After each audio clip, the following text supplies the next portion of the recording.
안녕하세요, 멘티보이 최동호입니다. 오늘 알아볼 부분은 치과 치료의 종류와 그 비용에 대해서 알아보도록 하겠습니다. 치과의 경우 다른 병원에 비해서 보험 적용이 안 되는 부분이 많기 때문에 비용이 많이 발생하는 편인데요. 아무래도 비용이 많이 발생하기 때문에 내가 치과 치료를 받으면서 적절한 비용을 내고 있는지에 대한 의문이 들 수 있습니다. 내가 이 적절한 비용을 내고 있는지에 대해서 한번 같이 알아볼 텐데요. 물론 진단의 영역, 그러니까 치료를 어떻게 하는지에 대해서는 원장님마다 의견이 다를 수 있기 때문에 이 점은 참고하고 들어주셨으면 감사하겠습니다.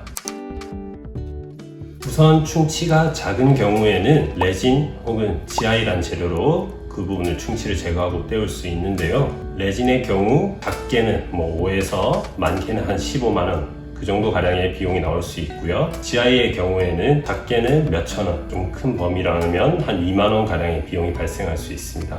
레진에 비해서 GI의 비용이 적게 나오는 이유는 GI의 경우 보험이 적용이 되는 재료이기 때문에 그런데요. 아무래도 떼었을 때 표면의 질감이 좀 거칠다거나 색감이 치아와 유사하지 못하다는 그러한 단점이 있고요. 또한 접착력이 레진에 비해서 약하기 때문에 잘 떨어진다거나 잘 부서진다거나 그런 단점이 있다고 보시면 됩니다.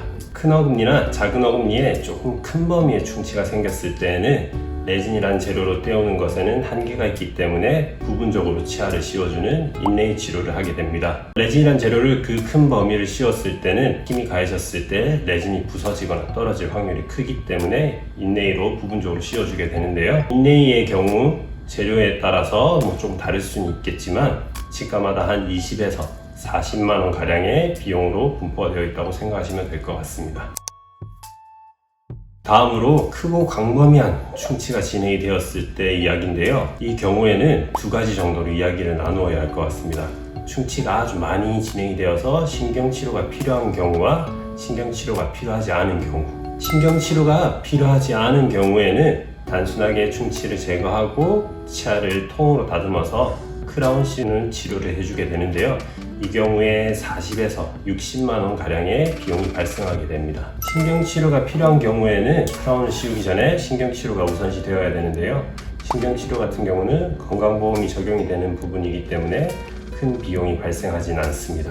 다만 신경치료의 자기부담금 같은 경우에는 치료하는 치아 그리고 내원 횟수에 따라서 조금 달라질 수 있기 때문에 이 부분은 제가 정확하게 말씀드리긴 조금 힘들 것 같습니다.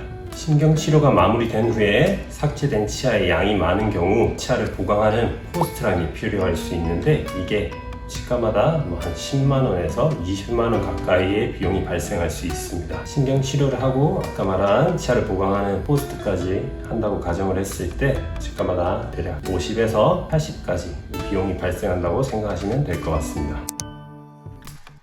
충치 치료의 경우 초기에 빨리 치료하는 것이 비용과 노력이 가장 적게 들어간다고 할 수 있습니다. 시간이 많이 지날수록 간단하게 떼우고 끝낼 수 있었던 치료가 크라운을 씌운다든지 그 다음 신경치료가 필요하다든지 치료의 과정이 더 복잡해지고 비용이 많이 발생하게 되는데요. 정기적인 검진을 통해서 충치가 생겼을 때 빠르게 치료하는 것이 내 치아를 보호하고 경제적 손실을 최소화하는 방법인 것 같습니다.